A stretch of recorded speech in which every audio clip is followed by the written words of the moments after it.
Notre invité ce matin, François Bayrou, bonjour. Bonjour. Vous représentez le centre. Votre engagement contre la politique du gouvernement est clair. Je suis quelqu'un pour le moins ambigu. C'est ce que disent les instituts de sondage. C'est une surprise personne pour vous. d'autre. C'est une surprise pour vous. Moi, je ne porte aucun jugement.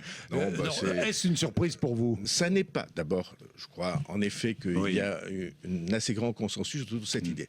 La candidature du centre, elle doit être une candidature de rassemblement. Les candidatures à l'élection présidentielle, je vais vous dire quelque chose que vous ne répéterez pas, ça ne s'improvise pas.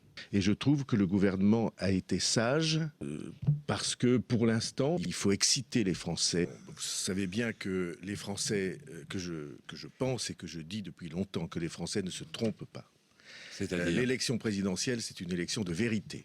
Est-ce que vous êtes, au travers du temps, depuis la première minute, quelqu'un qui change tout le temps de ligne, qui change tout le temps de position, ou est-ce qu'au contraire, vous avez montré au travers du temps que vous saviez tenir un cap? En tout cas, pendant toutes les premières années du mandat, les choix qui étaient faits par Nicolas Sarkozy, qui par ailleurs est un homme que j'estime beaucoup, oui, qui est un de vos amis politiques. qui est un de mes amis que j'estime, et à qui j'ai dit que la manière dont il exerçait le pouvoir, c'est très important pour les Français parce que tenir un cap, ils savent bien que c'est la qualité principale lorsque vous avez à exercer la fonction de président de la République. Il est normal qu'il conserve le lien avec la France. Il est normal aussi que nous considérions que ça doit jouer dans l'autre sens. Au demeurant, je ne vois pas ce que ça fait perdre à qui que ce soit. Alors, il avait voté pour vous non seulement voté, mais il avait même été trésorier de la campagne électorale. Vous applaudissez? Le président de la République, c'est quelqu'un pour qui j'ai beaucoup d'affection. Et avec qui j'ai des liens forts, comme le petit oiseau fasciné par le boa. Enfin, je ne sais pas si c'est le boa, le serpent du livre de la jungle, vous savez. Bien sûr. Celui qui vous hypnotise avec ses yeux. Est-ce qu'il vous a dit qu'il voterait pour vous à la prochaine présidentielle? Non, on n'a jamais parlé de ce sujet. Jamais, non. Alors, il est président de la République, ça n'est pas mon cas. Moi, j'ai choisi d'être au contraire dans une situation de distance et d'opposition à l'égard du gouvernement. Vous êtes un opposant au gouvernement, c'est clair. Au gouvernement. Imposer aux autres des règles qu'on ne respecte pas soi-même, et ça, c'est une vraie idée. C'est quelque chose qui est assimilé à de la vengeance.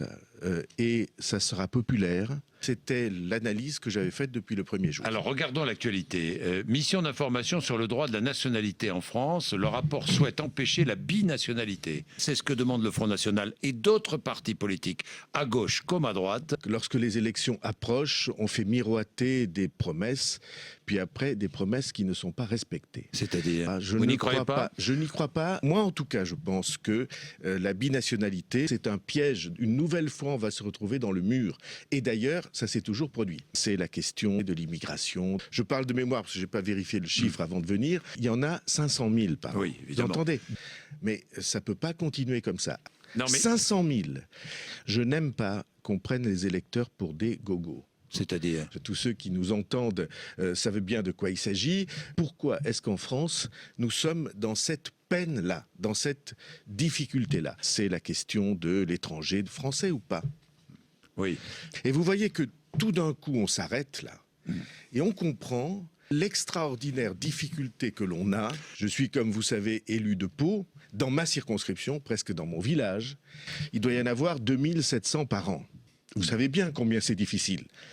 Vous savez combien ça coûte cher. Hélas, elles sont bondées, nos prisons. La solution, c'est qu'on les transfère dans un pays étranger, dans des pays du Maghreb, par exemple. Et en tout cas, je suis bien content que ça existe, mais pour ça, il faut qu'on donne la garantie à la nation que, du point de vue des moyens, nous ferons ce qu'il faut. Bayrou et le Front National, d'accord. Écoutez, quand c'est la vérité, et le garde des Sceaux vous le dira si vous l'invitez, demain matin, il prononcera la même phrase que la mienne. Que vous a dit le garde des Sceaux? Il m'a dit que c'était moins grave que ce que je croyais parce que le nombre d'affaires qui allaient être concernées, ça n'était que des affaires graves. Je remarque qu'il n'y a pas les affaires financières ne sont pas concernées. C'est peut-être l'idée sous-jacente. Oui, c'est l'idée sous-jacente. Marine Le Pen dit qu'il faut supprimer la binationalité, sinon nous allons mourir. c'était normal qu'on pose la question en disant, écoutez, franchement, vous vivez en France, vous avez l'avantage de la protection sociale ou de l'éducation française, vous devez participer à l'effort de la nation. Autrefois, il y avait le service militaire. Mais maintenant, il n'y a plus aucune obligation particulière. Oui. Eh bien, je pense qu'on peut avoir des relations amicales ou en tout cas respectueuses, tout en disant vous n'avez pas le droit de créer une situation dans laquelle nous ne sommes pas à égalité. Mais alors, qu'est-ce que vous exigeriez? Moi, j'exigerais, si mes enfants ont des enfants à l'étranger ou les vôtres, qu'ils viennent autour de la table. Je les corrigerai volontiers, je crois qu'ils ne le sont pas.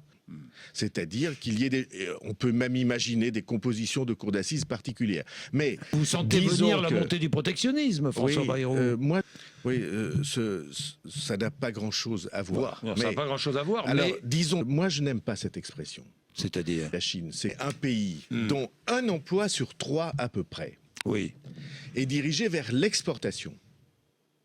La monnaie chinoise est sous-évaluée. Je pense que c'est un piège, mais ils vont être au chômage, ces gens-là. Donc, je suis contre l'expression protectionnisme. Ça va coûter des sommes astronomiques, ce qui serait plébiscité par les Français, mais une mauvaise idée pour la Chine. Nous n'avons aucun moyen d'influence sur les Chinois. Jean-Jacques Bourdin, si nous ne serons pas d'accord sur ce point. Merci François Bayrou d'être venu nous voir ce matin. Il est 9h.